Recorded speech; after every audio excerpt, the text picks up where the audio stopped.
to go live right now.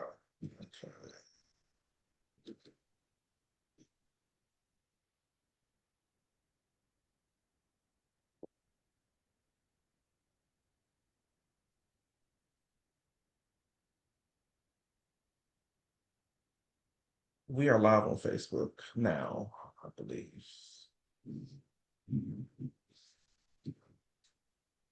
I am just going to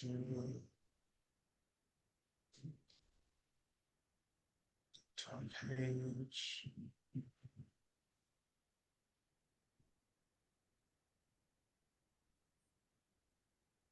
We are live on Facebook. Oh, sorry. Oops. Oh, I mute my computer. I mean my Oh, man.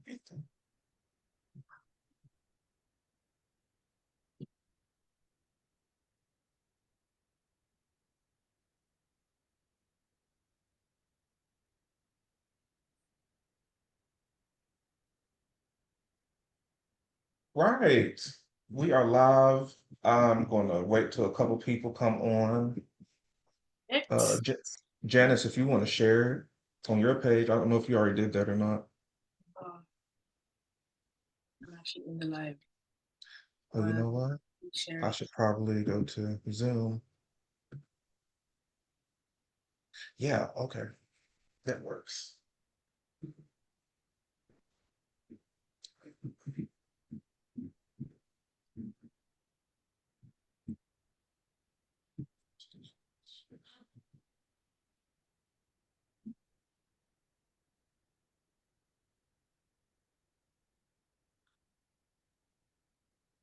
Still gonna wait for a couple people to come on before we get started.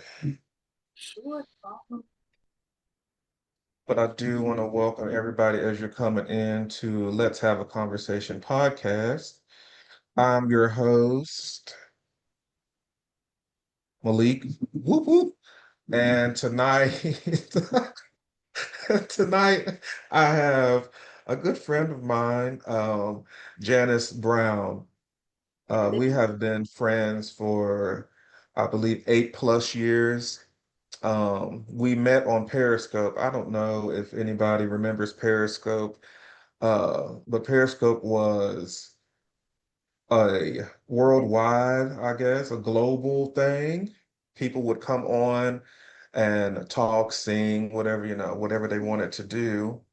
And you could join their lives and, comment and talk to them. And that's how we met 8+ years ago. And we have stayed in contact ever since then, off and on.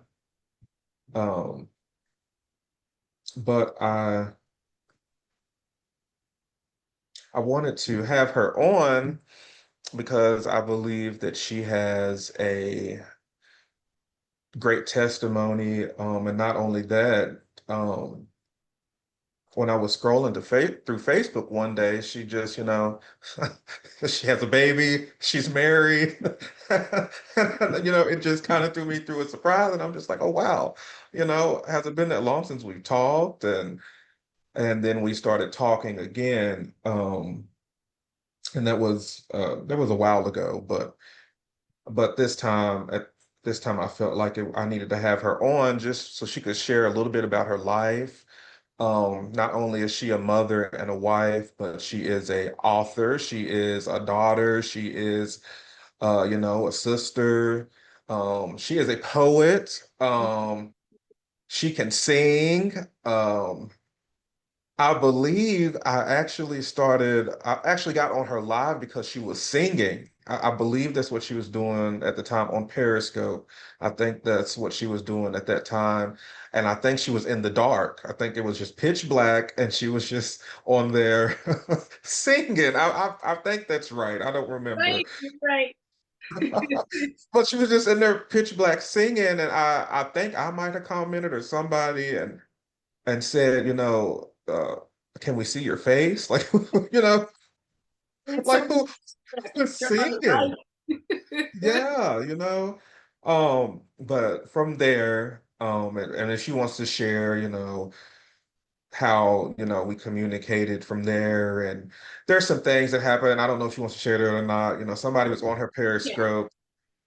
And I did not like the way they were talking to her. So if anybody knows me, I don't put up with mess and I don't like bullies. So I spoke up and I said something, and from there, you know, we just started inboxing on Facebook actually, and then that's how we continued our friendship. And I'd like to add also before I turn it over to her, we've never met. We have never met in person. Um, it just lets you know that, you don't have to be friends. You don't have to be in person just to be friends. And we're not just friends. I believe, she is a sister. Um, not just because, we share the same religion or anything like that, because, we're sisters and brothers in Christ, that too. But I believe I can call her a sister. She's a very dependable person. There's been times in my life where she's just popped out of the blue and just inboxed me to check on me, and I've done the same with her. But I'm honored to have her on. Let me stop rambling because this is, not about me. I want her to talk a little bit about herself. Um, Hello to the people that are on. I see Lenore, she is on. She was on my last podcast. I see Mikhail. I see a couple others, but I see my friend Michelle Jones is on. But now I'm just going to turn it over to you, Janice. Tell us, who is Janice Brown? Who are you? If you can sum up who you are. Janice Brown. Who am I? First of all, hello to everyone. And Malik, thank you so much for having me on your podcast. It's funny because I seen that you were doing your podcast and I'm like, God just spoke to me and said, Malik's gonna ask me. And I was like, ah, what do I say? And God was just like, say yes. So I was like, Yeah. okay, fine, I'll say yes. And it came at a time where I'm also trying to revamp myself at the moment as it pertains to obviously the whole speaking and poetry and all that stuff, which I can talk about a little bit later. But to touch on what you asked me, who is Janice Brown? Janice Brown is loving, caring, a sister, a friend, a daughter, like you said. My last name has changed from Podling to Brown now. I am married to my husband, Joseph, and I do have a son. I gave birth to my son this year. His name is Javen. I love my husband and my son to death. I never thought that I would, to be honest with you, I never thought that I would get married. I didn't even think that I was going to have a son, or even a child, I should say. Yeah. But you know what? I serve a good God, and God really does know how to make life change for you to what He wants you to change into. And I just allowed Him. And ever since I've allowed God to do what He does in my life, I've seen the evidence of Him, not even just with my own little family, but with myself personally, the changes that He's made in my life. And it's made me who I am today. It's just that my last name has changed. It's now Brown. Um, and I'm happy about it. I'm Yeah. happy about it. Um, yeah, that's pretty much me in a nutshell. If there's anything else that I can share a little bit later or deeper, or you want to know or piggyback off of, I'm an open book. Oh, I've got questions. Oh So boy. But let me touch on, you know what? Let me touch on what you said earlier in regards to how Malik and I met. Um, he's exactly right. We've never met each other in person, but I feel like we've met spiritually somehow. And yes, we did meet on Periscope, but just to verify that, when Periscope was the in thing to do, everybody was singing and or preaching, yes. speaking, or using it to film their church. We've advanced now, so a lot of other platforms are used, but at the time it was Periscope, and I yes, I sing. I haven't sang in a very long time, and I mean years. But at that time, I used my voice to sing on Periscope because I realized that it was touching several people globally. And I realized that very quickly. However, I was afraid of the camera. You asked me this back then. these lights wouldn't be on my face right now. I would be in the dark. Yeah. So I was really shy to show my face and very shy to sing. Still a little bit shy, but I think I've gotten to the place where I'm a little bit decent when it comes on to being, I guess, putting myself out there now and being a bit more confident within myself. And at that time, obviously, I wasn't. So the lights would be off. I would be singing. People would be talking to me on there and telling me to turn on the light, and then I would end the Periscope live.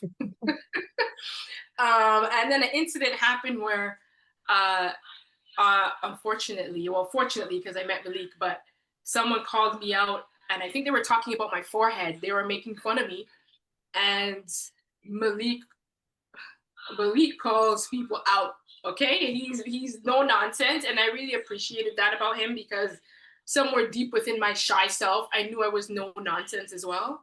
So when he did that, I was like, oh, someone who doesn't know me across the world, it can actually stick up for me in a moment of my vulnerability.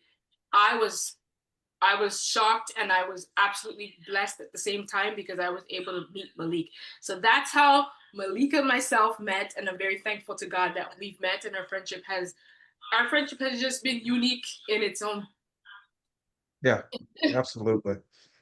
So I do want to touch on a few things and ask questions as well. But I remember when me and Janice would just be inboxing and stuff like that, we would just be talking about just random stuff, church stuff.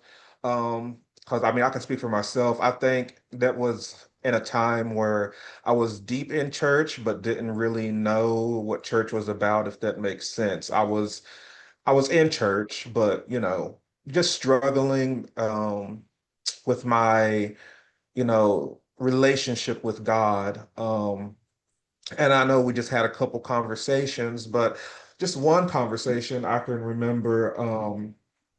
I asked Janice, I said, "Are you single?" And I wasn't asking her out or anything. I was just, we were just talking about random stuff.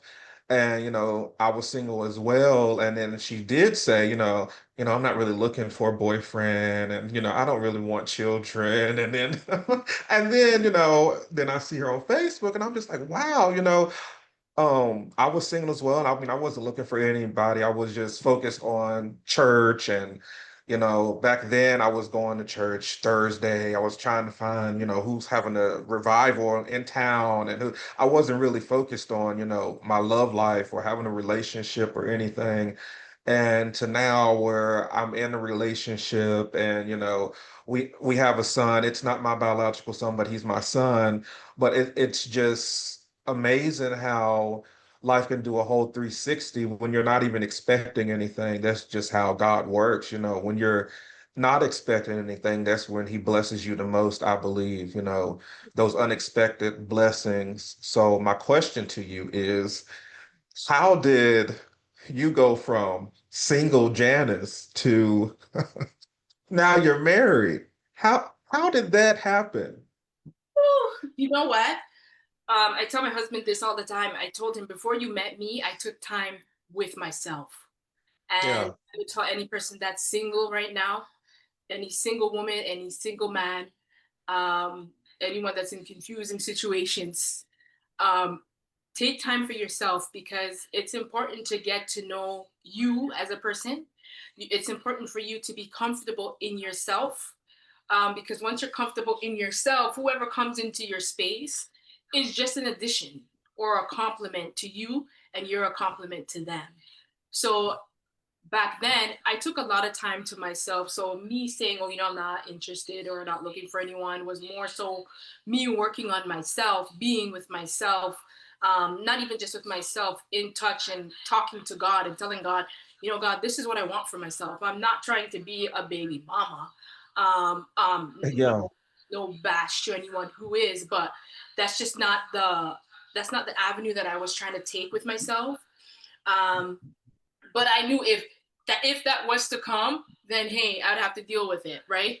But I knew yes, in myself that that's the route that I wanted to go, and I would tell God, you know what, God, whenever you're ready to do it for me, do it for me. But if you're not going to do it for me, then I'm okay. I'm okay with coming back to you by myself, you know. yeah, So Yeah. I really pounded that within myself, and then the whole self care, mental health, um, taking accountability, all that stuff. Of course, you're not going to be 100%, but you're going to be at least at a place where when it's time to get into a healthy relationship, you'll be ready.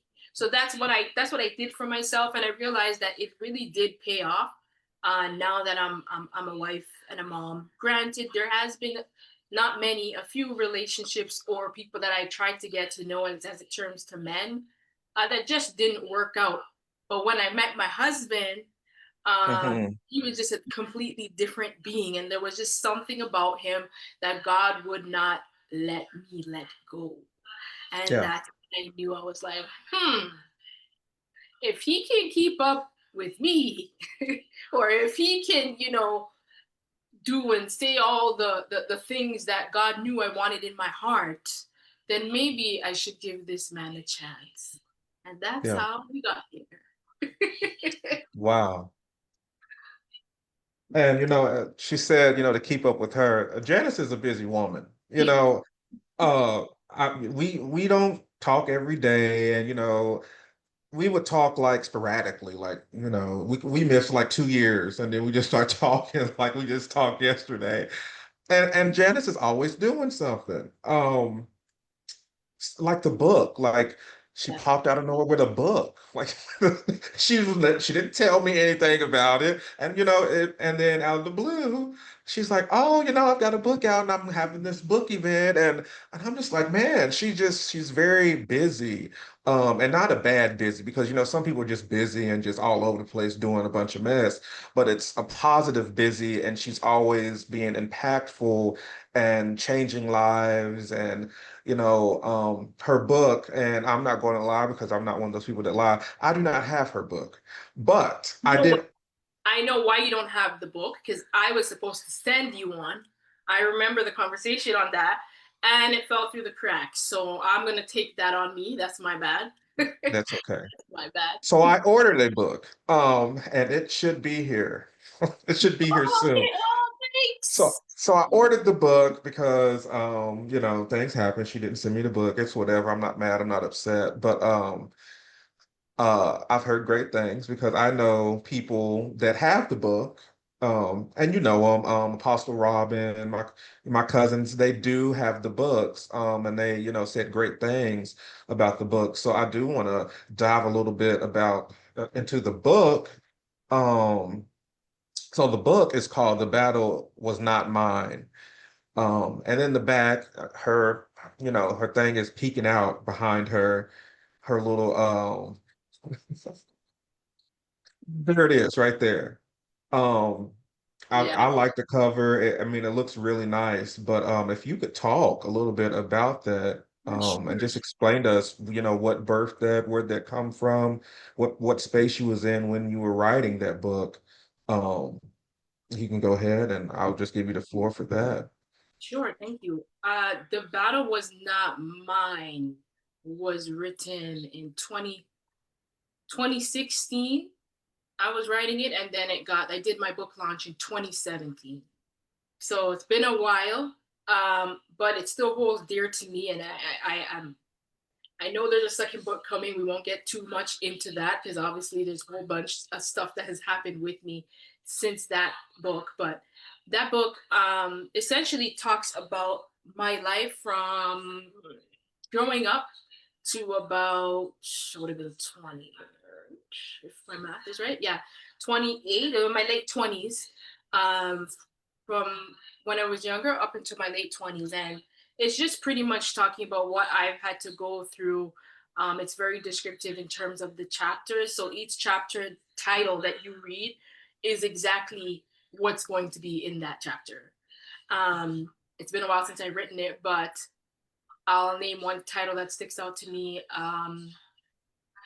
Bullying nearly buried me. I think that's either chapter 2 or 3. I can't remember. Oh, But wow. for example, that title alone pretty much talks about when I was bullied and the things that I've had to endure growing up in school, all the way up to high school and even a little bit of college.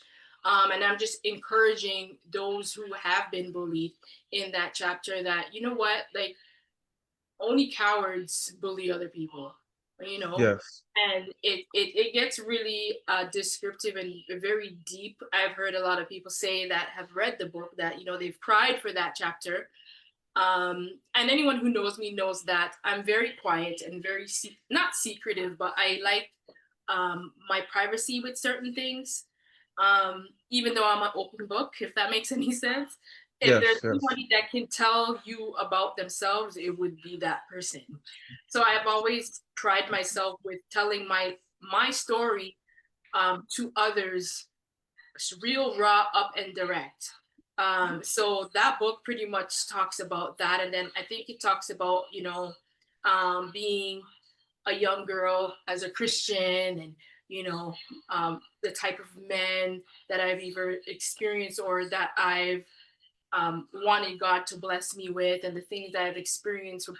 Some of it is a little bit third person, and I do that on purpose sometimes, uh, just so that the spotlight is not too much on myself, but you will know that it's talking about me in the book.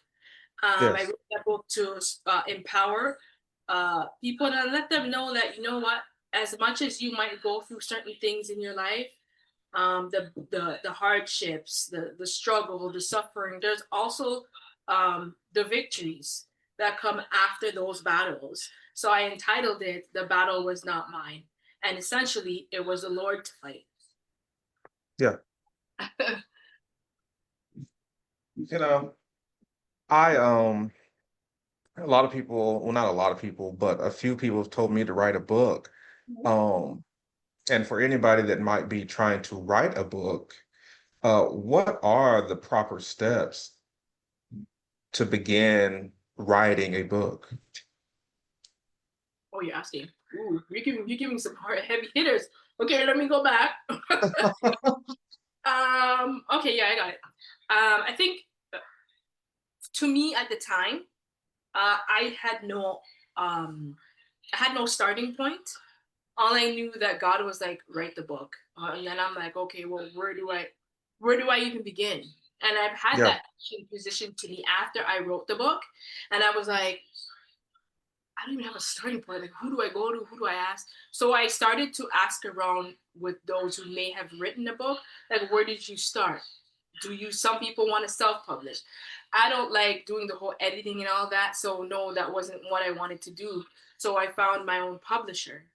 But when I first started writing the book, it was first on, it was first in a notebook. I started writing a notebook, writing out my ideas until I got to the end of the chapter 1 or 2, and I'm like, well, I'm gonna have to type this up because who's gonna sit and read my writing and type this Yeah. up? So I moved to the laptop, transferred everything over from chapter 1 and 2, and then I just kept writing, kept writing, kept writing, kept writing until I got to, I think my book is 12 chapters. Until I got to the 12th chapter, and I'm like, okay, well, it's done. Let me go back and read through everything to see if there's any spelling mistakes or anything like that. So I did that for a little while. And then I reached out to someone who I knew wrote a book, and she put me on to her publisher. Reached out to that publisher, and that publisher was like, "Yeah, sure, we'll do your book." Now, at the time, I didn't have any the finances or anything like that. I'm just keeping it Yeah. 100. I didn't have the finances to even pay for a book. So I'm like, okay, well, God, if you told me to write the book, it's done. You got to make provision because I don't know where I'm going to get those funds from.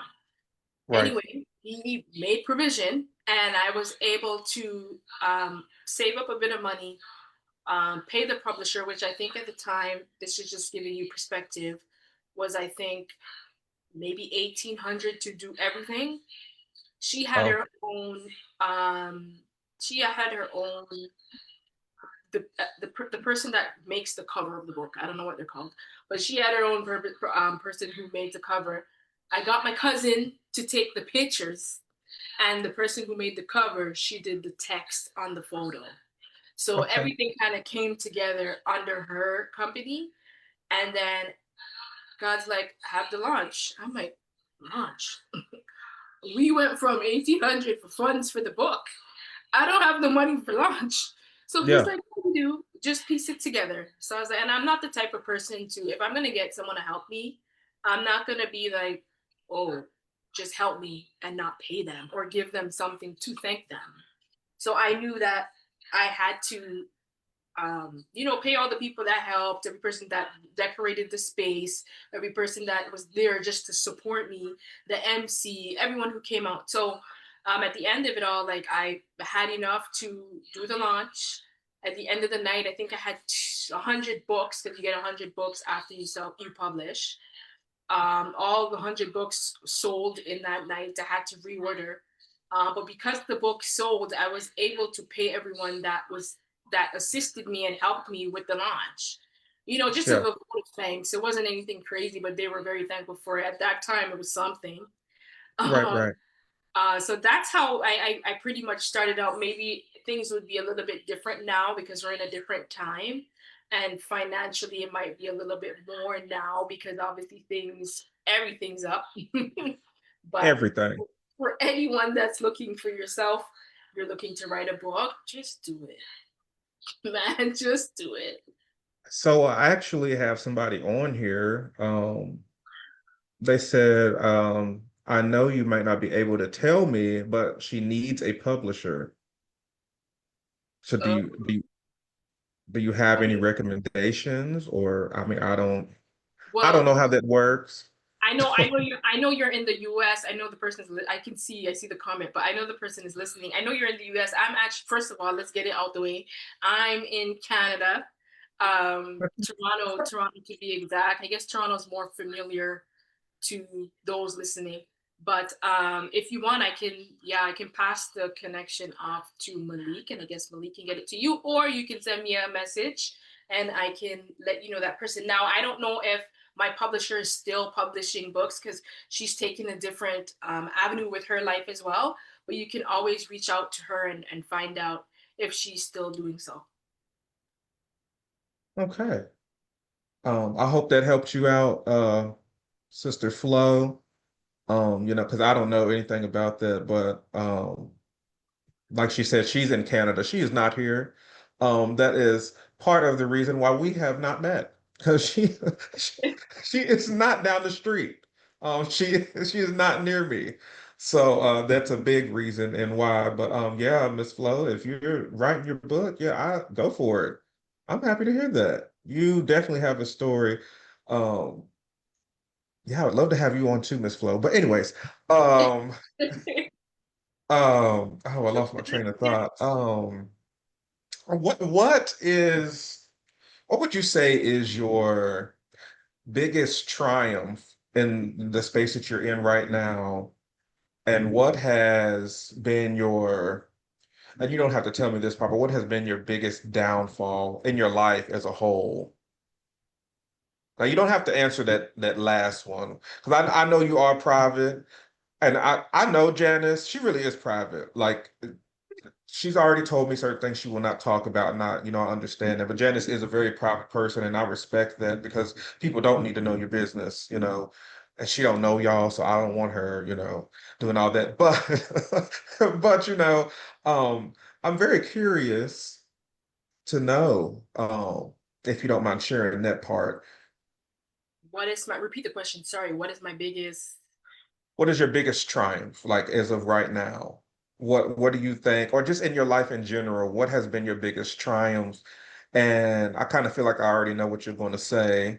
That'd probably be your child. But but what has been your biggest or yeah, your biggest downfall or something that you wish that you could go back and rewrite time about? What could you change in your past Okay, if I will if you start. had that option? Yeah, I will start with the triumph. It's definitely my husband and my son. They have been a rainbow of sunshine to my life. And Yeah. not even just that, um, God has allowed them to change me as a person. Because I've been very quiet, private, um, yes, a little bit of an attitude at times. But I think that my husband and my son have softened me down to have patience and to look at life more differently.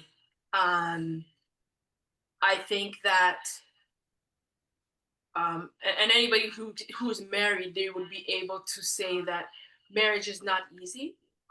Um, but I can truly say that my husband makes it easy, because I see how he loves like Christ to me, and it has softened me. And they always say, "Oh, you can't make the gangster girl cry," but it, it has softened me down.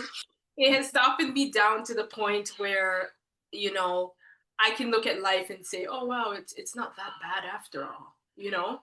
Yeah. Or I don't need to act or be this type of person I'm not. Not saying that I'm an alter ego or anything like that, but like sometimes when you're not loved correctly or people don't see you, you put up a defense, or you put up this lifestyle that is tough, and you're not really tough. You're really sweet. You're really kind. You're really gentle underneath, and that's what that has taught me. When it comes on to my biggest, I guess, was it downfall? You said downfall, I mean, maybe not downfall, but something that I've learned.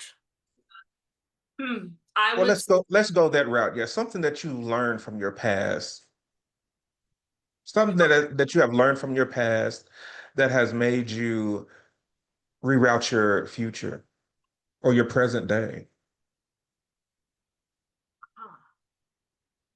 I would say, in my past, and they do have a little bit of struggle. I keep it 100. They do have a little bit of struggle here and there, but it's not as how it used to be. I was a people pleaser. And me being a people pleaser caused me a lot of there's a lot of pain with being a people pleaser, because you feel like you have to impress, or you have to make them feel good in your presence, or you want to make them feel good or not get angry with you for whatever. So the easiest thing to do would be to be a people pleaser. And I think, um, all ties into who I am now, all of the growth up until now. I guess I don't want to say I'm no longer a people pleaser, but I know how to use wisdom now, and set boundaries. Yeah, set boundaries on, um, I guess how you look at life, how you look at things, how you look at family, how you look at the whole picture. Because when you don't set boundaries, people will walk all over you. And I think I've learned to set the boundary. And yes, I'll be a little bit mad setting the boundary. Yes, I'll be a little bit mad when I think like somebody's taking advantage of me. But it's not at a place where I shut down. I'm like, I don't want to talk to you, or you know, one of those things. So I would say, people pleasing and boundaries. I will say without, shedding any light on anything, I remember there'd be times where I would write you or try to FaceTime you and you would not answer. But there'd be there would be times where, you were just in a dark place. You were just in a dark spot in your life. I mean, I don't know if you were battling depression, but I would say just in a depressed spot in life, dealing with people, and I can say just by being on here with you now, I could see a totally different person, in a positive way. Because there'd be times we'd be FaceTiming and I could just see like you would just be ready to blow somebody's brain out. Like you you just looked so annoyed. You looked so over life. You would not be smiling. It would just be, I mean, we've only FaceTime a few times throughout the years, but I would, I don't know if you still get those headaches. You would get real bad headaches. I don't know Yes, if you the still, car, turn off the lights, and I'm like, I'm in the yeah. blink. My head hurts. Yeah, and I'd just be like, man, but I think that probably coincide with just what you were going through at the time. you know. And now, I don't live with you, I'm not around you, but I could tell that you are not in the dark anymore.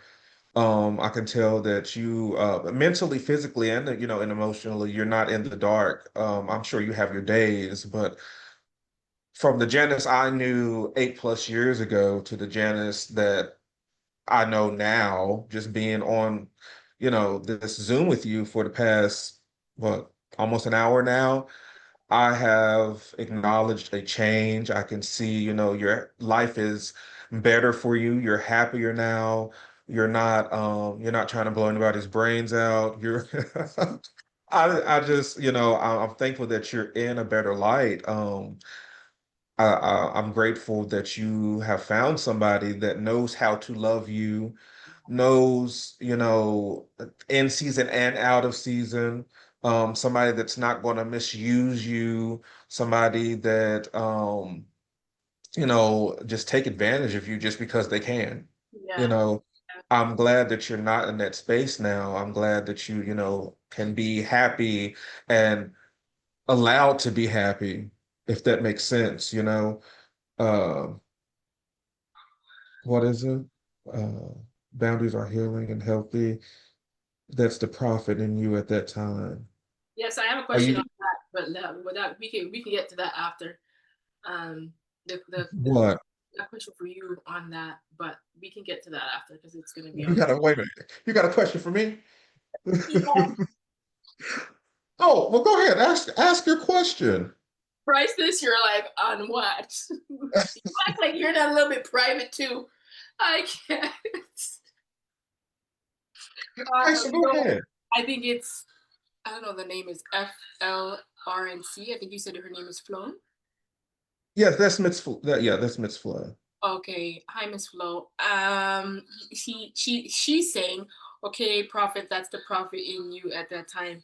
So yes, okay. I just wanted to touch on that and highlight that because I feel like a lot of people that are on the live are like wondering how can Malik and myself, I'm in Canada, Malik's in the US in his own state. How can we connect like that? Well, I truly believe that it was a spiritual connection at that time Yeah. that allowed Malik and myself to connect as friends.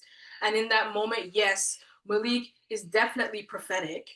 And I wanted to ask you this question because I don't think we've had conversations in a while about that. You've always been that prophetic person, and you do it so, it's definitely a gift. You do it so effortlessly.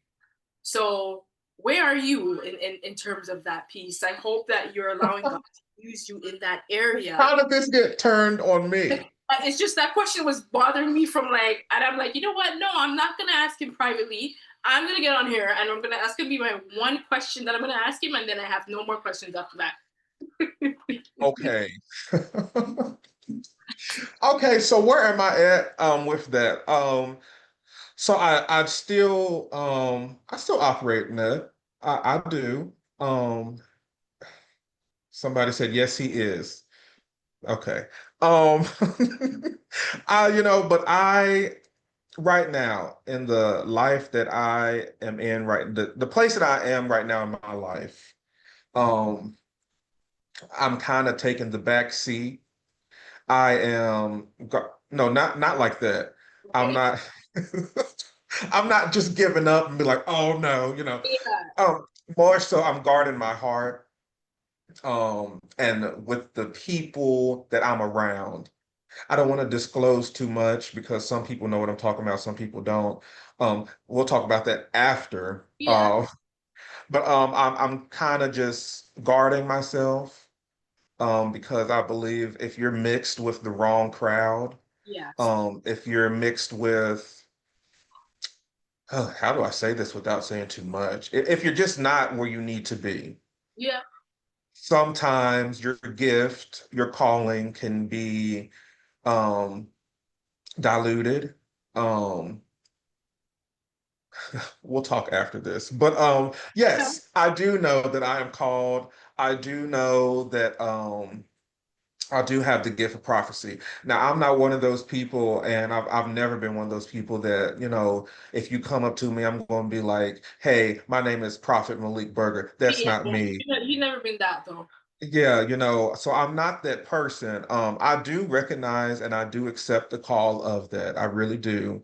And I do actively walk in that, but I'm not at a church. Okay. So, so if that's the question you was trying to get around to, Yeah. I am I am not at a church. Okay. Okay. Am I looking? No. Will I visit? Huh? You are the church, so it's okay. Yeah.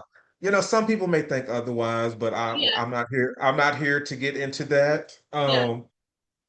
Okay. Let me read some of these comments real quick because people are talking now because you're talking about me. So now they're saying, okay, let's see. You have to be in the right environment and align with the right people to be able to use your prophetic gift in the correct manner. Absolutely. Um, Actually, I was talking to Lenore today, and I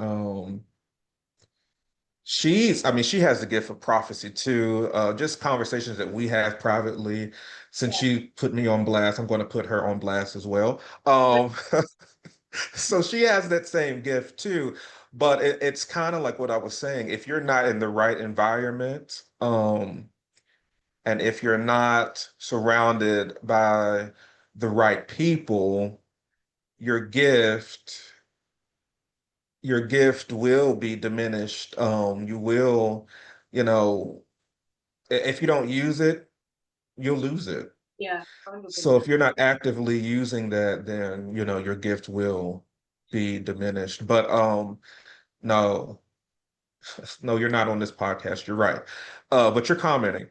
But so no, I'm not in the church. I'm actively not looking for a church.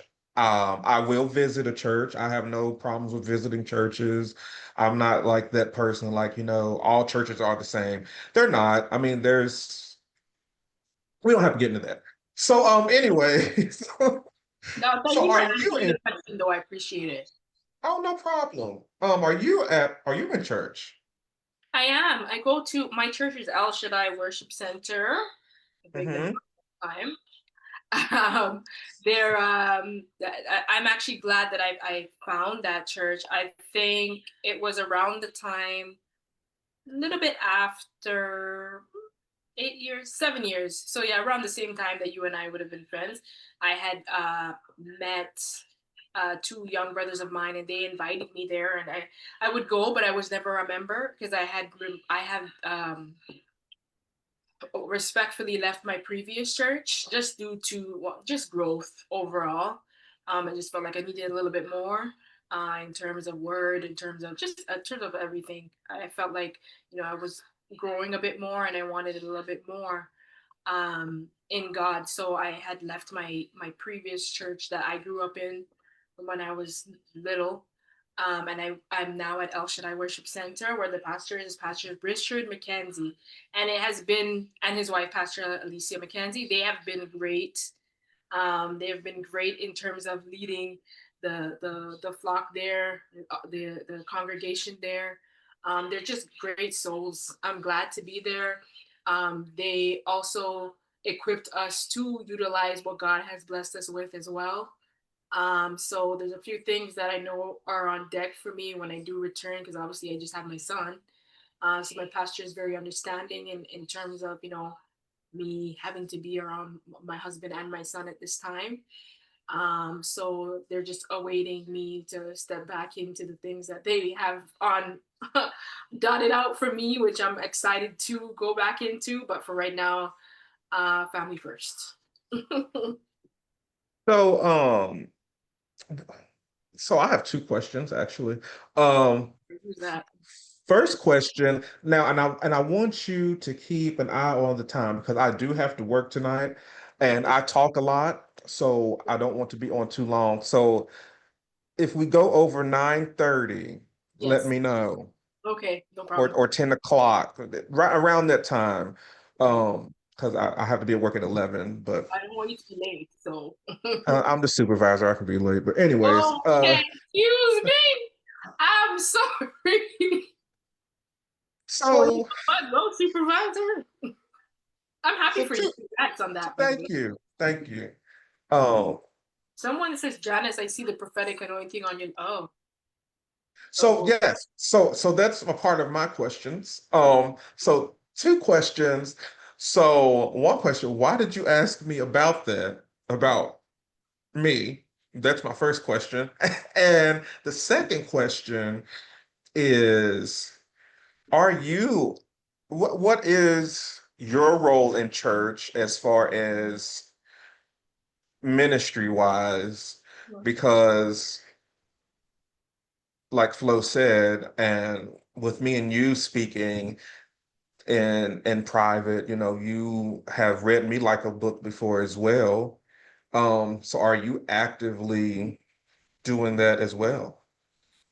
Um, Jesus.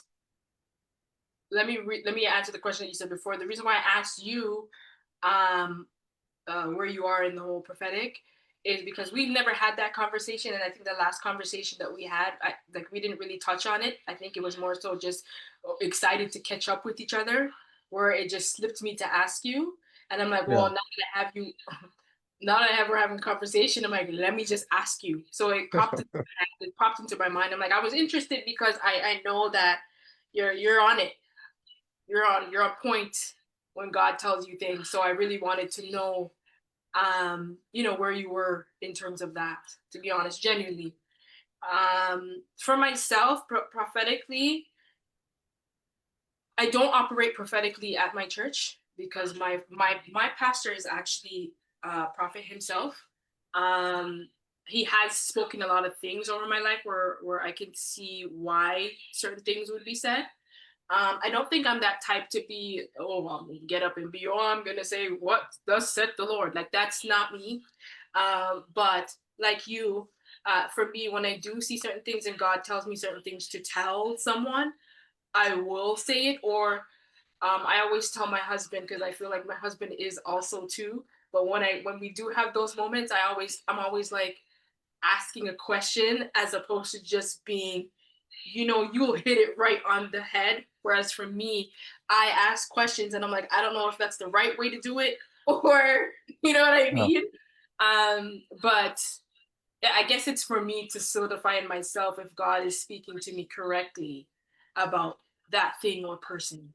So I can be honest about that, but prophetically, I just know that when God does speak to me, it's like and you could probably relate to it's like it's not so much a burning sensation, but you it's like verbal diarrhea, if that makes sense. It just Yeah. comes to you and you're like it just can't stop, if that makes sense. So I can identify those pieces, but as far as actually being a prophet and somebody like, oh, can you do this?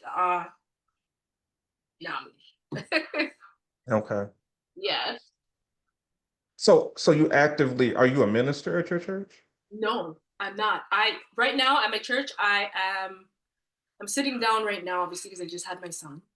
Right. Not anything ministry wise. The only thing that I have done, I have been doing prison worship. Not so much leading worship, but backup. Um, and my pastor had asked me to be a part of their social not social media team, but more so to be the host for our church podcast. So you're about to do a podcast. Not me, it's a church podcast. For myself, yes, I do want to have a podcast, but I'm piecing everything together right now. It's in its very early stages.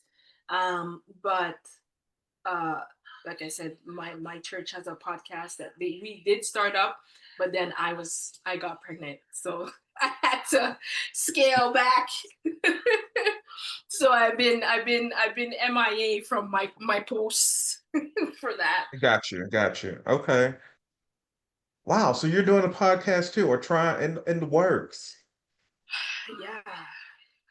Very interesting. So what made you want to do a podcast? Well, my naturally I think that, and I don't boost myself at all. You know me.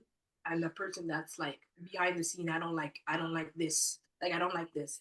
but I know that my voice, I've always heard, oh, you have a great voice, you have a strong voice. When are you gonna? And I'm like, God, like if it's something where you want me to utilize my voice, please tell me where. I don't Yeah. want to be out here just using my voice and it's not making any purpose. There's no purpose behind it. So I realized that I've had a little bit of experience with a Christian radio station that I used to do for a friend of mine that lives here. It's no longer, the station is still up and coming, and I'm no longer there. But I did gain some knowledge and experience from there, and it really pushed me to want to get into doing a podcast. Now I don't know everything about all that. We already discussed that. Yeah. I've left hands to all this stuff, so I'm learning. I'm learning from you even right now, as we speak. Um, but it's in the making for sure. But I know that God has given me a voice, and I've been quiet for a very long time, and He's saying it's time to put the pedal to the metal. I'm seeing Miss Flo is very active in this chat. I'm seeing it. She is very active. Um, and well, while I see Miss Flo typing, everybody else, just state your name. If you're on, just say hello, so I know that you're on. I know I invited a couple of people on. I think I saw my aunt. I know she is on. I think my sister is on. Um, Let me know if you're on. I would like for you to ask questions um or just say something and not stare at me. Let's be interactive here. But Yeah. that's just very interesting. So I do want to say I'm just gonna put a little nugget in here. I have been thinking about doing a conference. It has definitely been in my head for a while now. Mhm. Um, I'm just gonna put that nugget out there. I don't want to give any What's details or what's the anything. debate in your head as to why you're like, are you doubting doing it, or you're just kind of, Why is it in my head? yeah, are you doubting doing the conference, or So I'm not doubting doing the conference. I am doubting the finances. But that's what it is. Oh there, okay, here we are. There's my aunt, there's my sister. oh, Everybody is on. nice. Uh Hello everyone. Hello. hey, I've always, well, I won't say always, but here in the past few months, I've been wanting to do a conference because down here, I feel like there is a hunger for authentic church, if you know what I'm saying. I feel like there's a hunger of, of wanting God more. And I might get in trouble for saying it, but I don't feel like that's down here. I don't feel like real revival is down here. I feel like it's more so, and I'm not knocking nobody's ministry, I'm not knocking nobody's church, I'm not here to do that, but I just feel like there's what the people are asking for, the needs are not being met. Hi, Miss Sharon, how are you? But the needs are not being met here in Charleston. Um, my aunt said, "Do it, I'll be there." So I don't know. It's just in my thoughts at the moment. Um, my focus right now is it's kind of been this podcast thing. I've been trying to pick this up off the ground and get this to flowing. Don't doubt it if God gave it. He's Miss Flo. You were just on a roll tonight. Um, she she is just on a roll. I see your comments. Wow. Um, Are but you and Miss Flo? Are you guys know each other? Are you guys I don't know friends? who that woman is. No, I'm just kidding. I know, yes, I know Miss Flo. I've known Miss Flo for a while now. We used to go to church together. Okay. I don't want to tell her business, but I'm sure she doesn't care. So there was a church where I used to go to. The church was called Church of God MPGFT. Um, but while I was attending the church, she was in prison, and I don't think she'll mind me saying this. So I never really met her physically, but I always heard about her. Our bishop would always say, we're praying for Sister Flo, and so when she got out of prison, that's when I finally met her. But she knew my mom because my mom was going to that church. Yeah. Yeah, my mom was going to that church. So my mom knew her before, she went away. But after she came back, I started being around her and stuff like that. So I've known Miss Flo for a very long time. So she is not a stranger. Yeah. Miss Flo is a very talkative person. So that is why she is commenting a lot. That's okay. I But I appreciate love her. I'm about to run and get me something to drink because I'm very thirsty. that. I'm Um, drinking my water. what did my sister say? Revival singing, conventions, children's choir. LaMonica, you'll be on soon. Don't you worry. We'll talk. Uh, but yeah, so while I'm going away to get this water, tell us a little bit about your Joy, your son. Tell us a little bit about him. Um, just whatever you want to say about him. You can go right ahead. I'll be right back. Okay. Well, my son. My son came to me at a great time. I gotten married a couple years ago, and I'm very very thankful that I had got the opportunity from God to be married. First of all, um, my son was born earlier this year in April, and he is a beautiful baby boy. It was actually prophesied to my husband and myself from my pastor that we would have a bouncing baby. When he gave that prophecy, I don't even think he even remembers, but when he gave that prophecy to us, it was last year, July. And last year, July, was when I found out that I was pregnant, which is so crazy. But he prophesied that, and he said that we would have a bouncing baby. He didn't say the gender, but on another prophecy, he had said it again, and he said, I see this baby boy, I see this baby, but I can't tell if it's a girl or a boy because the baby is just so cute. And so said, so done. My son is the most, I'll probably share my son with you, just you and I, Malik, because I'm keeping him off the net. But he's so cute that a lot of times when my husband and I are out with him, people are saying, "Oh, is he a boy or girl?" And I'm like, "It's a boy." So we can dress him in all the blues and greens there is possible, and people will still ask if it's a girl. So he's the joy. He's like my world. I love him so so much, and I'm just happy to be able to say that God gave me the opportunity to be his mom, and that He blessed me with this baby boy. I am a first time mom, and I can tell you right now, it's not for the weak, motherhood. It's not for the weak. You got to show up every day, not half, not. You have to show up every single day, and I do have to ask God for strength sometimes because sometimes I'm tired, and Yeah. where my husband jumps in, and he's so good with him.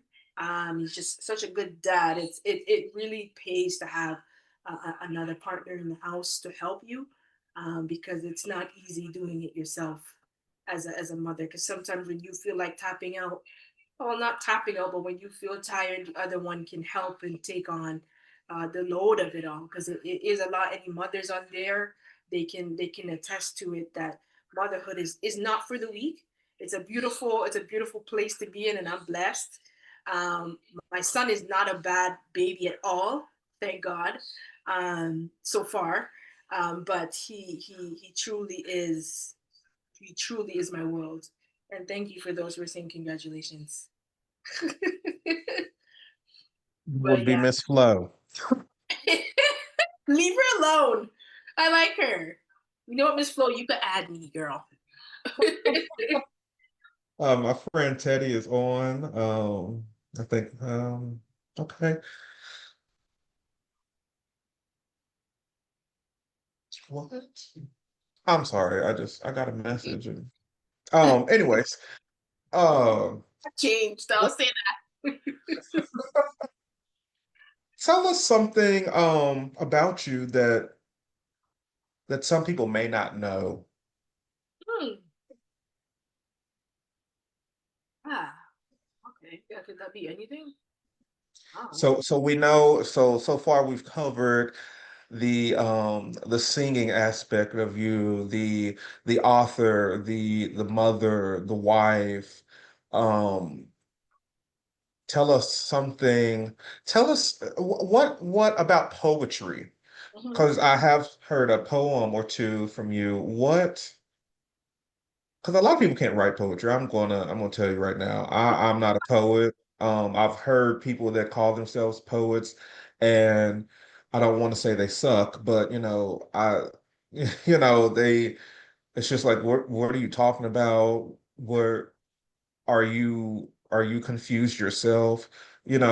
So so it takes a gifting to be a poet.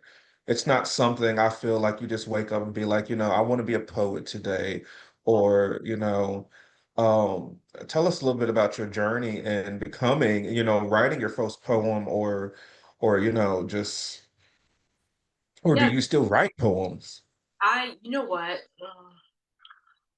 To be quite honest with you, right now, or the place that I'm at, I told myself that I was gonna give the whole mat leave one.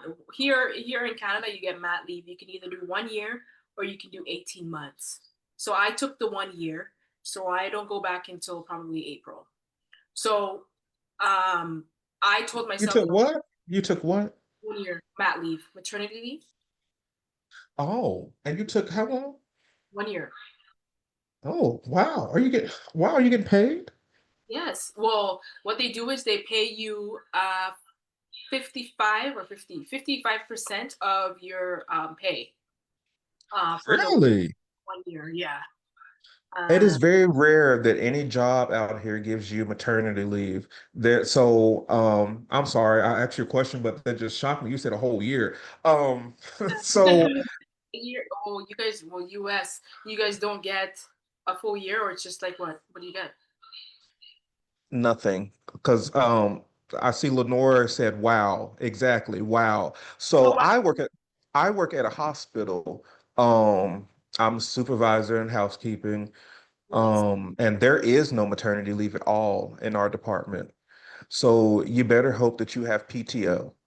Um, Oh, or I guess we have like short-term disability or like, but as far as maternity leave, is it Lenore, you get 6 weeks 6 weeks to have a whole baby.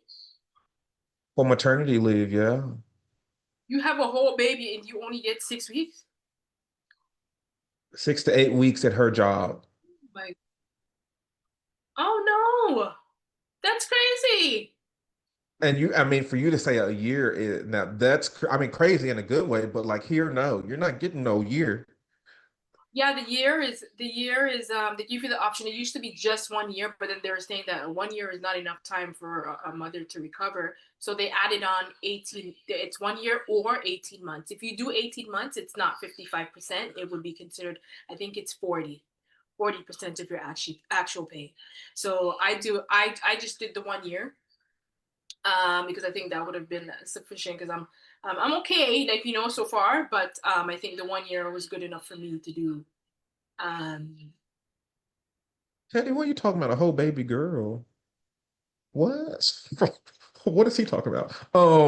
But yeah, so she said 6 to 8 weeks at her job, and it's after you have the baby. So I don't even, do you not get leave while you're pregnant? So you have to wait. Wow. This is just crazy how these systems work and how, you better be ready to come back to work after 6 weeks, or I guess you don't have a job. I guess you, for I think 6 weeks here, the doctor tells you if you're cleared to go back to doing your regular duties. Yeah, they usually tell you, yeah, 6 weeks, I believe it is. 6 weeks, you go for that checkup after you've had the baby. You go for that 6 week checkup, and then they make sure that everything's okay. Once they say, yeah, you're fine, you can kind of sort of gradually pick up. So for me, I used to go to the gym. So they're like, oh, can I go back to the gym now? I'm at my 6 weeks checkup. And they're like, yeah, but gradually go back. You know, you're not going to go full fledged lifting iron, but you're going to take your time until, Wow. They yeah. actually care about you out there. Wow. Yeah, I'm surprised. What? I thought it was the same, but I guess it's different because we're in Canada and you guys are in the US. Different stuff. Wow. Wow. That's I don't even remember my just question. The question that you asked me. Oh, the poetry. How to? Oh, you asked me if I'm doing poetry now. Right now, I've taken the break because I wanted to give my son that one full year of my devoted time. But I said once at the 6 months, I would start to build back writing and figuring out the whole poetry and podcast and all that. So a lot of my poetry, first of all, poetry all started for me out of a really bad breakup that I had years back. I was young. I was young. You know, there's the saying "young and dumb." I yeah, think I was yeah. 18. I'm just, this is a sidetrack note. It's 9 o'clock, Malik. I'm just letting you know because I know that you said to keep track of the time. It's 9:07. I'm just letting you know. Oh, I'm sorry. My mind. Yeah. I'm listening to you, but I'm looking at the comments. But yes, okay, 907. Yes, okay, yeah. We're good. Yeah, so it came out of a really bad breakup at the time. Young and dumb. I was 18. Uh, we broke up when I turned 21. It was a situation where it was just, we won't get into the situation, but it was bad. And I picked up my notebook and I just started writing how I was feeling, writing how it made me feel in the time. And when I found out what I found out, and it started to rhyme. And I read back what I was reading to a friend of mine, and they're like, "Oh wow, a lot of what you're saying rhymes. Are you sure you're not a poet?" And I'm like, "No, I'm not. Like, what do you mean?" Yeah. Because there's different type of poetry, there's different type of ways to write poetry, but the way that I was writing, the type of poet that I am is a rhyming poet. So I like to rhyme with words and whatnot. I recite my poems, so I don't have any of my poems memorized, and even now, I don't have any memorized because baby brain just completely took the right side of my brain, and everything is just all over the place. But So you um, said you're a rhyming poet. Are there different type of poets? I mean, they say there's different types. Some poets just write like let's just say they write very straight. Like you know how you have roses are red, violets are blue. Yes. That's rhyming. So I just say rhyming poet because I like everything to rhyme. Okay, so maybe that's why when I've heard poets and they're not rhyming, I'm confused and like, what are you talking about? Because are we reciting a book or are we, you know, I myself, I've just always put in my mind, poet, you're going to rhyme. But I've just been in places and it's just like, what? I'm not understanding. And then they're talking about stuff that's not making any sense. I don't And they know. I was deep in the valley, and then I went over to the like. It's more of a Nonsense. ah, It's more of nonsense. That's exactly what it is. Oh, okay. Do you have a favorite poet? um. I do. If we're gonna go older, I would say what is her name? Maya Angelou. And if we're gonna go younger, I would say two of them. One would be Jeanette from I don't know if you know uh Jackie Hill Perry. Jackie Hill Perry and Jeanette from I can't remember where they're from. Anybody who's online probably would know. They're like a group in the US that actually goes around and does poetry. I think it's Poets in Autumn or something like that. I can't remember. They're from there. But Jeanette is she rhymes as well in terms of poetry as and Jackie Hill Perry also she rhymes too. She's also a rapper, but I really like them if we're going younger, and Maya Angelou if we're going older. Different styles. Miss Flo, what are you talking about? No different styles.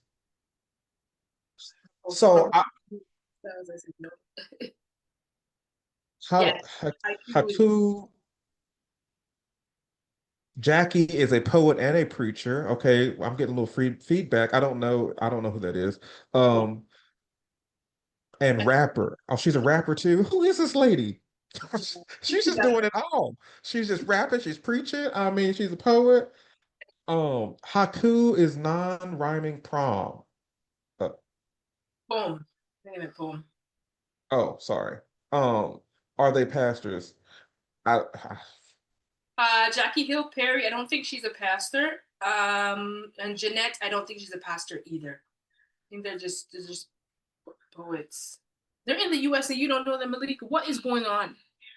okay, so I'm just going to be honest. I'm not a poetry follower. Okay, I don't, I'm not like I'm not one of those people, oh, I feel like going to a jazz club and hearing poetry tonight. That's not me. okay, okay. So um Yeah. I am like so when I first got introduced to poetry, like actively sitting there listening, um I always relate everything to church because that's my background. I'm a church kid. I was in church. And I actually loved it. Her name is Teresa. She's a very local poet. She's here in Charleston, West Virginia.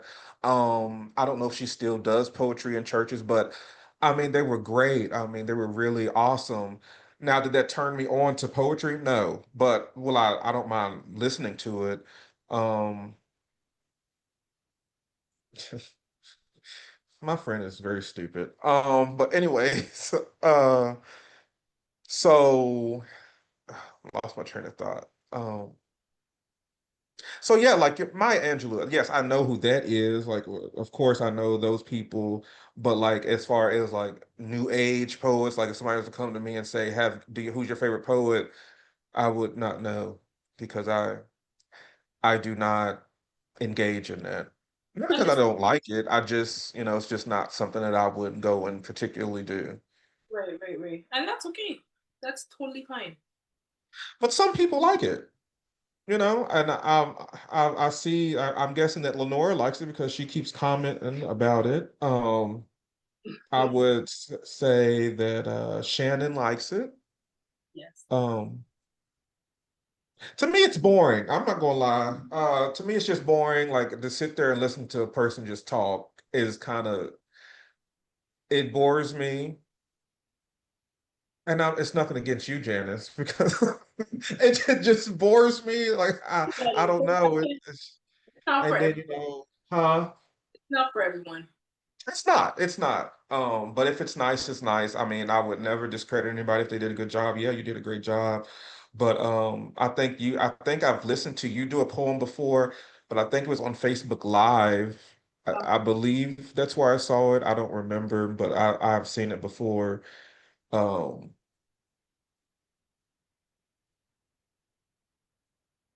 okay, well, Lenore, maybe you should go with somebody. I won't be going with you, but maybe you should. You're, you're so out of order. I will not be going with you, Lenora. But you could tell me all about it. I don't think I could do it. I don't think I could. But I'm down for new things, so you never know. But let me get back to this podcast. So did you explain why you started doing poetry? Remember, I said it was really bad breakup, and I was writing, and then I read it to a friend of mine, and they were like, "Oh, are you sure you're not a poet?" And I was like, "No, I don't think I am." And then eventually, I started to do shows. I don't even know how we got there real fast, but where I started ended up doing shows after because I like yourself a lot of my poetry I read in church, and then from church it went oh we're having a fundraiser or a concert over here and then it went there and then I've had some moments where I've done it in schools as well. So it just started to build up, and now it's at a place where obviously I'm off with my son, so it's kind of on standstill. But I am writing. I am writing with. I'm trying to utilize my time when my son is sleeping. So Yeah. I'll write short pieces here and there, so that when I do go back to work, I can jump back into the game. Okay. So go back to work. What do you mean? What do you do? I am a screening background specialist for a small company. It's an investigations company. So anyone that's applying for work um, that's a part of our companies, I pretty much run the background check. So I'm checking whether you have a criminal background check. One, I'm checking HR references, employment references, education, because sometimes people fraudulently make their certificates. I'm checking to see if you left your last job, you know, in a good manner. What else am I checking? I think that's about it for that portion. I'm also a private investigator for the same company, but I'm on the side of workplace investigations and harassment. So some of the companies that we work for, they are, for example, I'm going to throw one out there. I'm not going to name the company, but let's just say McDonald's. If McDonald's was one of our companies and there was an incident of workplace harassment, whether it be from staff to crew member or crew member to staff, McDonald's would call us in, sit down, whoever's involved, try to figure out what happened, and then we suggest what the company should do. We don't tell them who's guilty. We don't tell them, oh, this person is the reason you need to let them go. We just submit recommendations on who we think started everything and what you could or can do to kind of sort of implement change in the workplace. It's up to them if they want to hire or let go. Just feel like life in Canada is great because I mean, a year maternity leave. I mean, I don't need that, but a year maternity leave, private investigator. I mean, what does it get any better? I mean, you're just doing so much. I just feel like your only options out here is to work for the state or be federal. That's it. Maybe there's more, but we just don't know. Yes, we do need her in HR. So we are struggling with our HR person. I'm telling you. I feel like our employees could come and punch us dead in our faces and it would be our fault. Oh, wow. It is a struggle. The boss that's over us, she is trying everything in her power to, like let's say we're trying to get somebody fired or something like that, it's always pushback. It's always, well, have you tried this? Or you're sending too much in, or that's not enough. We just went to a class um, last week, I believe. Me, my friend Teddy, because we work together. He's a first shift supervisor. I'm night shift supervisor, and then our general manager. We went to this class and we just started talking about something that our HR manager is doing, and then the lady that was there teaching the class, she was just like, "What is wrong with your HR manager?" Because the things that she does it's crazy. It's really crazy. I know there was an incident once. We are used and abused. I'm telling you. And he said we are used and abused here in this state. Um, but there was an incident in where one of the employees, they were on drugs, but he was very irate, and we were in the office, and he was just very, very aggressive with us. He was recording us. Um, so then I think we was going to get him a drug test. I believe that's what it was. And he said, I'll take the drug test, but first let me get a cigarette. So me and I think it was Teddy. we take him downstairs because we had to get on the elevator. So on the elevator, he looks at me and he said, "Do you want to fight?" And me being me, I was like, "Well, let's do it."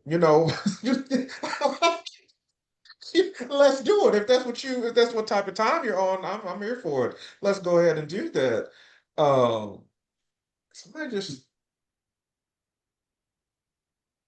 Thank you, Lenora. She just shared with me Jackie Hill Perry. Okay. But Yeah, but yeah, huh? check her out for sure. I think you like her. Oh, what? No, I said check her out. I think you will like her. Oh, that's not what I heard. But Oh wow. I won't even but ask. yes, he said that, and I'm just like, is this really happening? But I said that, but anyway, so he goes to HR, and then HR sends him back while he's irate and doing all this crazy stuff. And it was made to be our fault. Like we should have handled the situation a different way. But he's in the office recording us, back in one of our assistant director in the corner. Like it was just a rough time. It's really rough at our job. Um, it's really rough. Some of the employees are very aggressive. They speak aggressively to us. Not I don't want to say now it's gotten better, but in the past but there's never been any help with HR. There's never been, well, let's get them out of there. It's always been, well, let's run an investigation, or this. I'm telling you that this person just said they were going to punch me in the face. What investigation do you need? You Yeah, it's like it's that, which makes the work environment, very stressful, very hectic. I feel like you guys go straight to firing somebody or letting somebody go. What can happen is it can really come back to the company or to the hospital, however, whatever you guys are under, it can really come back as a negative impact. So they're gonna try everything to keep things as kosher as possible, even though it's not. you know. yeah. But I do understand that, but it's always our fault. It's never, well, maybe, it's just always all our fault. I can say hi and then it'll be turned around as if I said hi, I'm here to beat you up. It's always they take the employee's word over leadership's word. Um, but it is what it is. Yeah, It I is guess what it is. you're higher up there, so I guess they're like, "Oh, you guys are the bad guys." Absolutely. Oh wow. I was not expecting to see my other aunt on here. Hello. Oh, I'm sorry. That threw me off. I wasn't expecting to see her.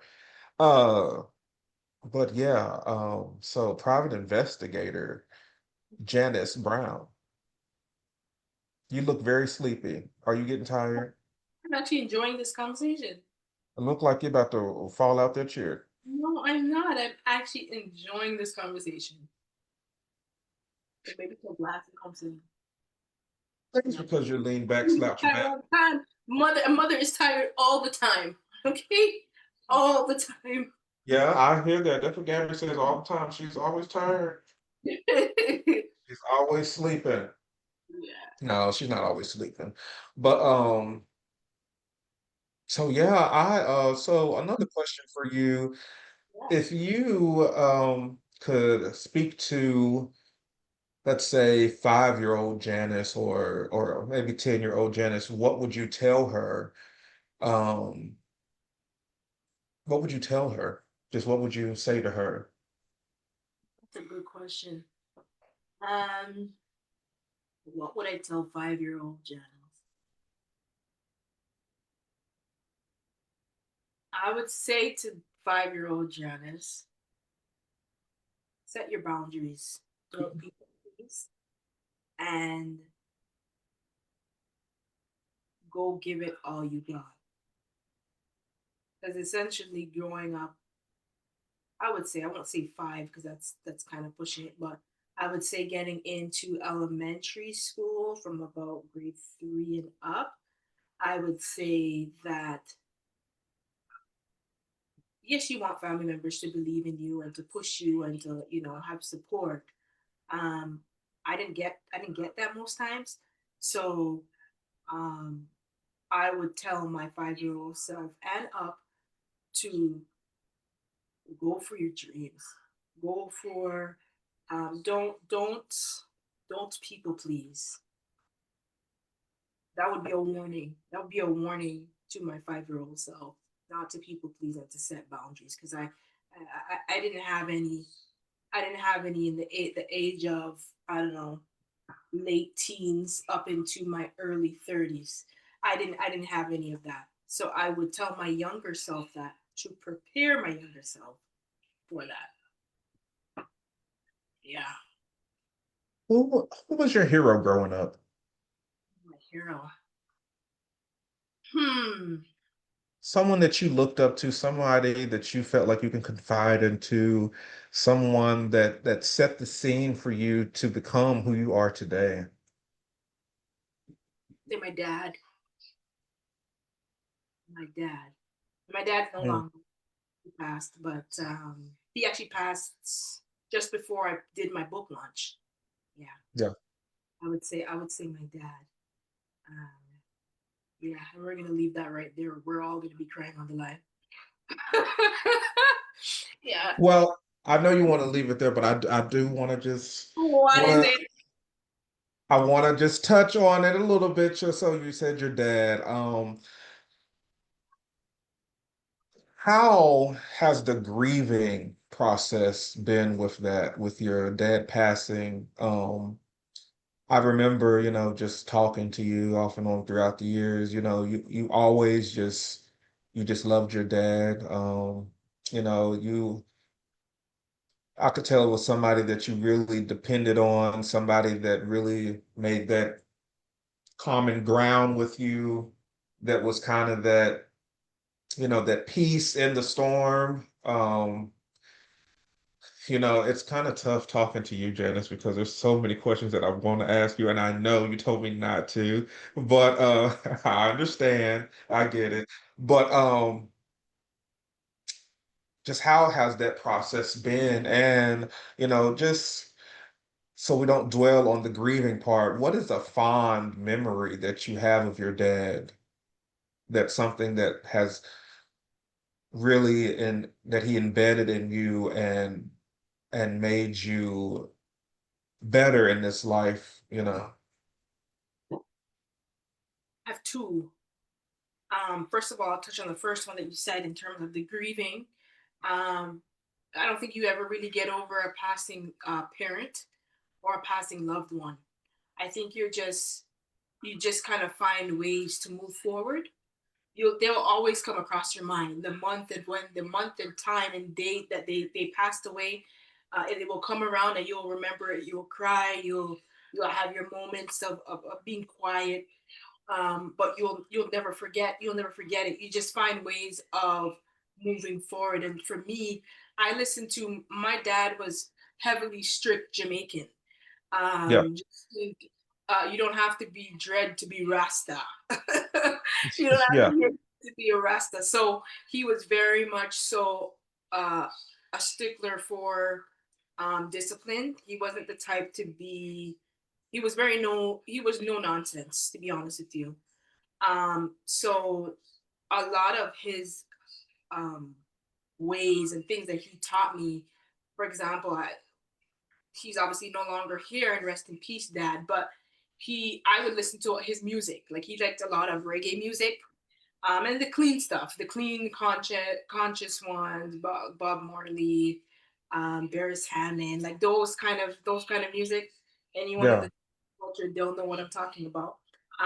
But I will listen to his music. For example, his anniversary of his death day is the ending of September. So when it rolls around to September, I'm usually listening to some of the songs that he would play in our childhood home.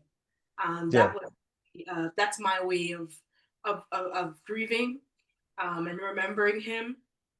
And there were true things that my dad would always say that obviously is stuck with me to this day. And I think there's a scripture in the Bible that talks about, I'm paraphrasing, but when your parents, that scripture with parents, I can't remember, and you won't depart from it. You guys might know it. I don't know the full words for it, but um, Honor thy father and thy mother. Um, uh, that wait, one. no. Is And it that one? no, it's I know what you're talking about. Hold on. I the wanna will not I wanna depart. get it.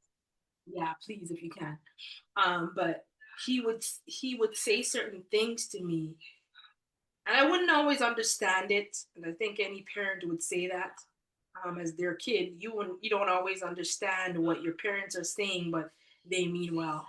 And my dad would say, um, "Don't let anybody use you." That's what he would always say, and that has stuck with me for a while, even up until this day. Um, the other Oh, thing, I know what you're talking about. Sorry. Um, you're talking about Proverbs 22:6. Train up a child in the way he should go, even when he is old, he will not depart from it. yes, that exact same thing. So Yes. the exact verse was like, it lives through your parents. Some parents will say certain things, and we might, as children, be like, "Oh, I don't want to listen," or "You don't know what you're talking about." When in actuality, they just mean well, And a lot of things that my dad said, I realized that he meant well. Unfortunately, sometimes his passing made me realize that I can take accountability of that, but it has stuck with me. Um, Yeah. Another one of the things that I think I took away from him that pushed me to be that hard head that I was. I used to work for a bank. I won't say the bank's name because you guys would probably know it, but I used to work for a bank when I was younger. I was a teller, and just basic customer service at the time. And I had the most hardest of managers, and that went from branch manager to customer service manager. So both of them, essentially, they wanted us to sell to customers who didn't have the financial standing to, I don't know, get an increased credit card. And I only went based off of what their financial picture would be. So if I've seen an account that had money, obviously I'm going to sell to those people because I know that they'll be able to do it. Logically, Yeah. that's what you do. But if I see someone coming in with a disability check or a government check, obviously I'm not going to be like, "Hey, you want to upgrade your credit card?" Like, no, I'm not going to do that because you can't financially take that on. And I Right, think right. that was okay, but they didn't. They wanted you to still sell to them. They didn't want Their thing was, you can't assume the financial picture of every customer. So I didn't sell to those people, and it became a whole thing. And they started to treat me different. And when they started Mm, to treat me different, I was like, Am I getting weird treatment here?" And if you have some sort of insight from God, if God speaks to you in any which way, when someone's acting funny with you. right. So I stepped back and I was like, you know what? No, this is not it. I was so stressed at that job that one day I took my lunch break and I drove all the way home. And I'm tying it in. Don't want to go off tangent, but I drove all the way home and my dad had finished work early. And he said to me, he's like, "How come you're home?" I said, "I came home for lunch. I don't usually come home for lunch. I usually just eat my lunch at work." But he's like, "Oh, why are you here?" And I'm like, "Well, Dad, like, I just feel a little bit overwhelmed at this job, and it just really taking a toll on me, and they want me to do the impossible at this job, and I just feel like it's not fair, and he's like, "Janice, if you don't want to do the job and they're asking you to do something that you don't want to do, and it's not making sense, leave it." And I was like, "You, as my dad, you telling me to leave a job? Say less." Right. I I gathered myself and I wrote my, within those minutes, I wrote my resignation letter and I brought it back to work and I gave it to them. I brought it into the office and they all of a sudden is, oh, I didn't know you felt that way. Well, you did because it felt like I was being bullied because I didn't want to do what you guys were asking me to do because I didn't feel like it logically made sense. And it became a whole thing. They're like, oh, are you sure you want to leave? Are you sure you want? I said, yes, because it caused me a lot of health. Health was terrible. I said, Yeah, yeah, I do want to leave. This is my 2 weeks. They're lucky I even gave 2 weeks, but I like leaving a place, faithfully and in the right way. So I right, right. gave my 2 weeks, and 2 weeks, I worked the 2 weeks. It came and left, and I was gone. And I realized that, my dad really was a no nonsense person, which I feel like I have a little bit of him in me. And those things really stuck with me even to this day. And I realized that it has helped me in this life. I can say, I can attest to because my grandmother raised me. I mean, a lot of people know that my grandmother raised me till I was 13. And then I lived with my mom 13 until I moved out at 20. Um, so I really didn't have a long time frame with my mom. But Right. my grandmother, I can attest to what you were saying about your dad was a no nonsense person. My grandmother was a very no nonsense person. And a lot of times, I don't know if my aunt is still on here, but my aunt always says that I remind her of her mother, which is my grandmother, because I'm a very direct person. I'm a very, no nonsense. I'm not going to let you talk to me any type of way. I don't care who you are, mom, dad, cousin. I just, I just don't, I don't have time for that. Um, but it kind of helped me just being around her and seeing how authoritative she was and how everybody knew not to mess with Cookie. That was her nickname. Everybody knew not to mess with her because she didn't play. So I kind of took that on. My aunt said just like her.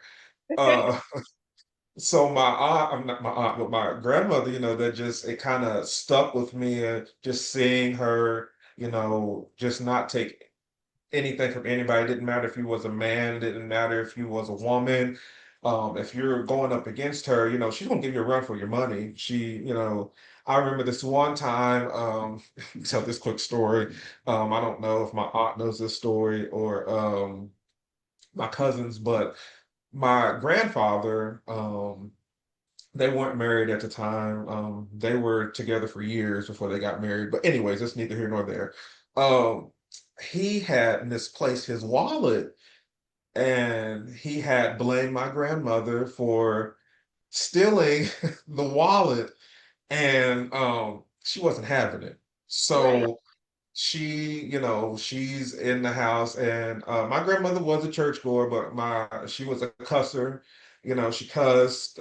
She did not care if she was, who she was around. She could be in front of a pastor and she would cuss. But anyways, so she's going through the house, and um, if you know my grandmother, she's a bigger lady. So if you're heavy, you're walking hard and all this stuff. So she's walking through the house, just looking for the wallet, just to prove to him, you know, I ain't got your money, and I don't need your money. But so she found it, and it ended up being in his jacket pocket. Like he had just misplaced it. He was an older man. He was way older than my grandmother.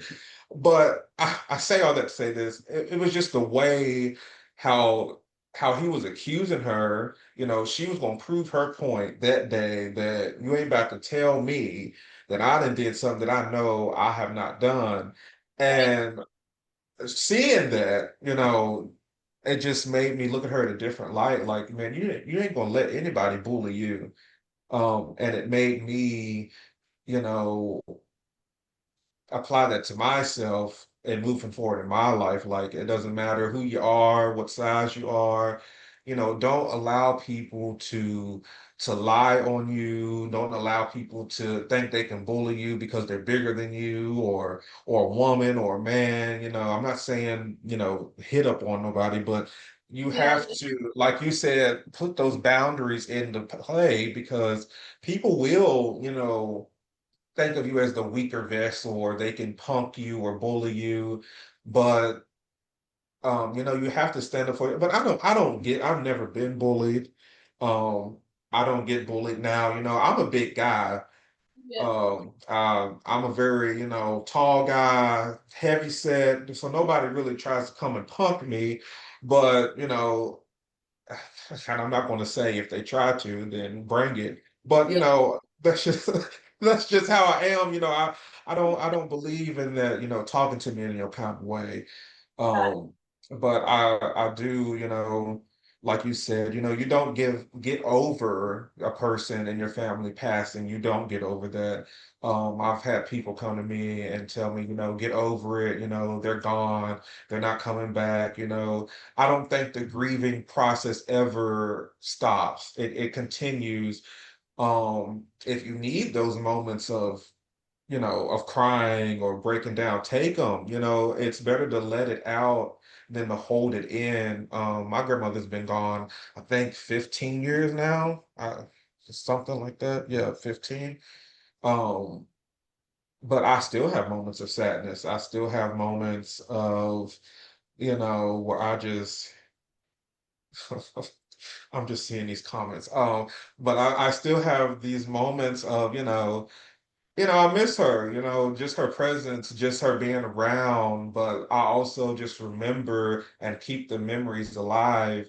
And that's what makes me, cope with her passing. And, there's certain things that I do because, she's taught me, and just different things that I have her all around my apartment.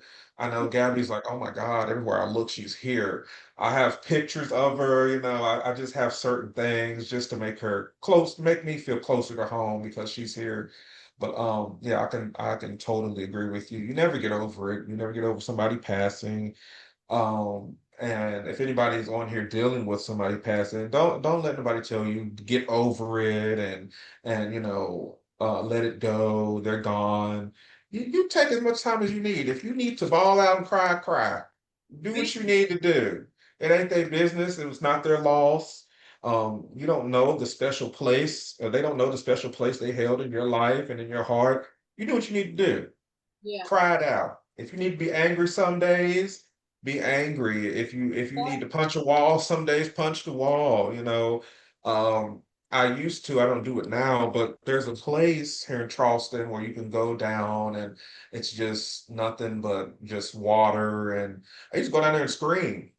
People probably hurt me, and they probably think, "Oh God, who's that druggie out there screaming?" But just, it helps. It helps to just let things out, and just let it go instead of keeping it bottled in. Because if you keep stuff bottled in, you could have a day when somebody says hi to you and you just snap on them, and Really you sad. know Yeah, snap on them, and then if things go to another level, they call the police. Things just get crazy. You just have to let things go. And I'm glad you shared that with us about your dad. I didn't want to ask that question because, like, oh well, I don't know, but you also didn't tell me I couldn't ask that question. So I was like, oh, okay. So she brought him up, so I think it's okay to talk about it. you're good with But this. Very, very, very, very well rounded. And you don't even have these questions written down, I'm assuming. Are you going like free handed right now? Or did you have, absolutely. oh wow, that's actually really good. Well, you want to know why? Because so I was at a dinner last week, Yeah. and it was me and Gabby's mutual friend, and uh, I like to talk. I'm a talker. I could talk for about an hour about a hot dog bun if you put it in front of me. But I just love conversation. That's why I have this Let's Have a Conversation podcast. I just, I can find something to talk about. But we were just sitting at the table, and it's like we were just all staring at each other. And I'm just like, why is nobody saying anything? So I just started, talking about random stuff, but it's just weird to me how people can be in the same room and not speak. It's just, and that's not me. I can come in a room and I can work a room. I could talk to I could talk to everybody in the room.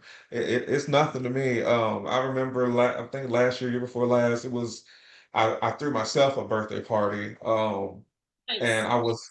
I was late purposely.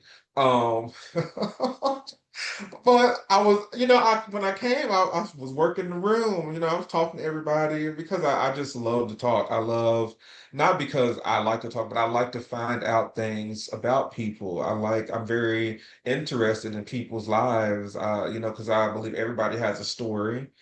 Everybody has something to say. But I do limit who I do talk to. Now, I'm not about to be on the street kicking it with some homeless person. Like, you have to know who to talk to and who not to talk to, you know. Uh, Prophets love to talk. Teddy, yes, you could. Teddy knows I love to talk. Um, no one has the right to tell you how to grieve. Yes, exactly. To interrupt Uh, you, it's 9:45. I'm just giving you that heads up. I'm good, but I know you have to go to work, so I'm I'm just. good too. I could be late. I don't care. Um, I don't even really want to go in. I want to just call off, but it's Oh, the only reason I'm going in because this is Saturday and this is on the paycheck that's coming. So I want to you make my. know what? If it was Sunday, probably call off. But and I have been good because I've not called off. If I don't want to go work, and this is a bad problem that I have, if I don't want to go in, I'll just call off. I just if I'm sleepy, if I just call off. Teddy can attest to this. It could and I'll make up a lie and say something happened, but I've gotten better. I have not been off work in the past, I want to say this will make day 8 or something like that. I don't know. Because I had to switch days with, What? This guy said day 8. huh? He said day 8? Day 8 that I've been working. I can't. 8 days straight that I've been at work. Because I switched days with somebody. So Oh, my okay. my team lead, no, not 8 days that I've been off. 8 days, 8 days that I've actively been at work without calling off. Sometimes, let me tell you why I call off. I call off Like, I'm only bored. working for a check. Yes, I'm only working for a check because I don't want to be at that job.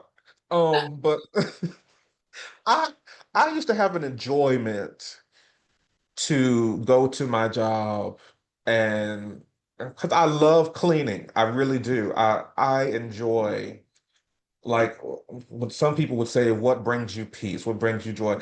I love to clean. It brings me so much peace. It brings me so much joy. And I know that's weird. So today, um, Gabby was gone, so I cleaned this apartment. I mean, like when I clean, I don't just, wipe down stuff. I get on my hands and my knees, wipe down baseboards. I'm that type of cleaner. Like I like a clean house. So today that's what I did.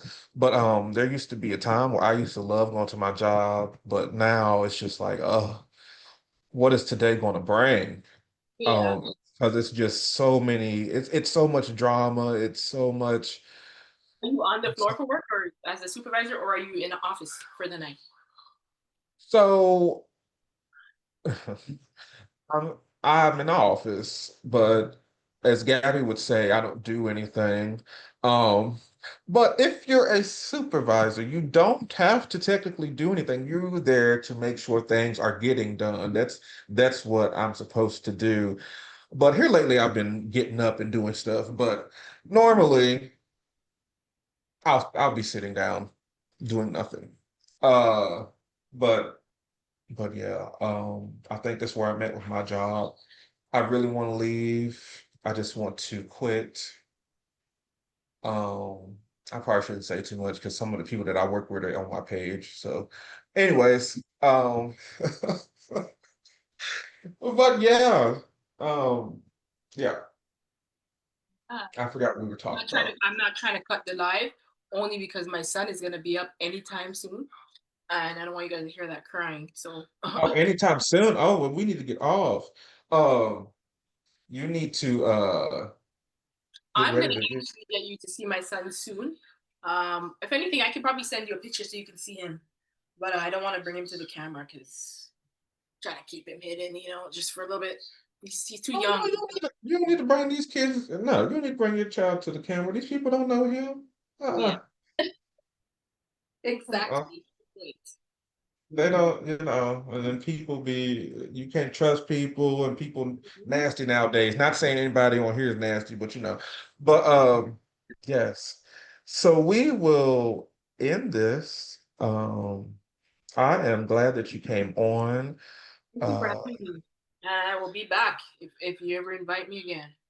Absolutely, and I plan to be on yours when you start yours. You definitely will be. I would love to be the first guest I to can't. grace your platform. I would love to be the first person. You But ready? You gonna be ready for my questions? absolutely. Of course, within reason, of course. Uh, Listen, you can ask me anything. I don't care. I have nothing to hide. Open book. I'm not private like you though. See, you're more private. I'm not. I'm not. I am. You ask me anything, and if I don't want to answer, I'll just be like, okay, that ain't your business, Janice. No, I wouldn't say that. But I appreciate you for coming on. Do you have any final thoughts? Anything that you want to say? I'm gonna say keep this up as much as you can, because it's definitely needed. It genuinely opened up a side to me that I didn't think I had. And not just saying that for right now, but it's just obviously I've been off with my son. I've been off on mat leave, so I've kind of just been within the four walls, and I only go out when I need to.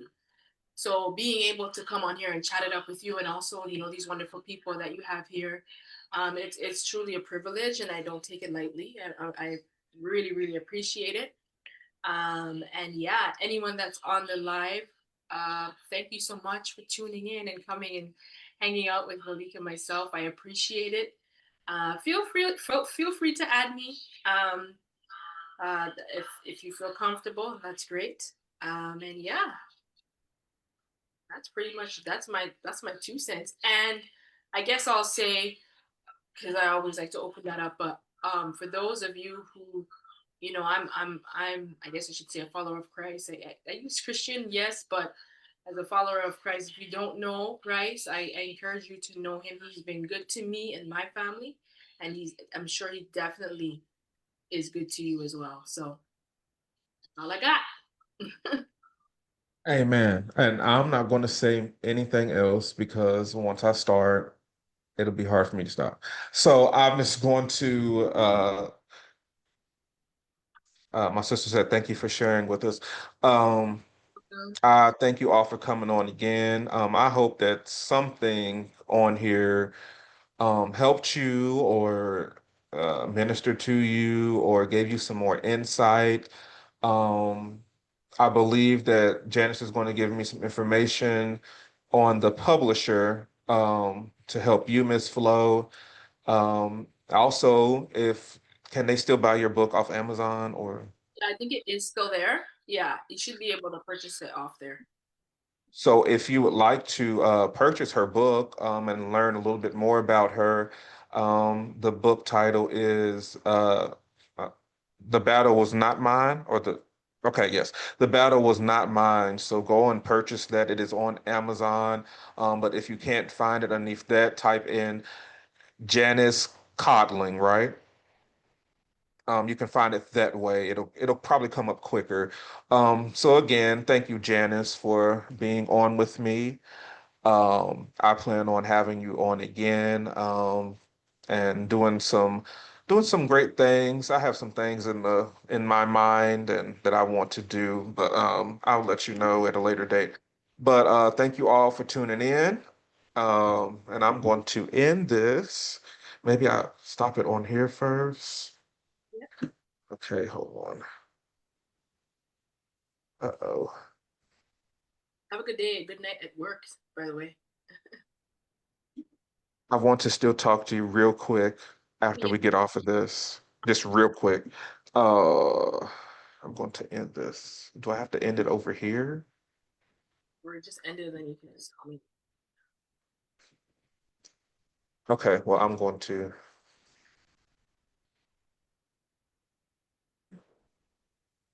end meeting for all. I'll call you. Okay, no problem.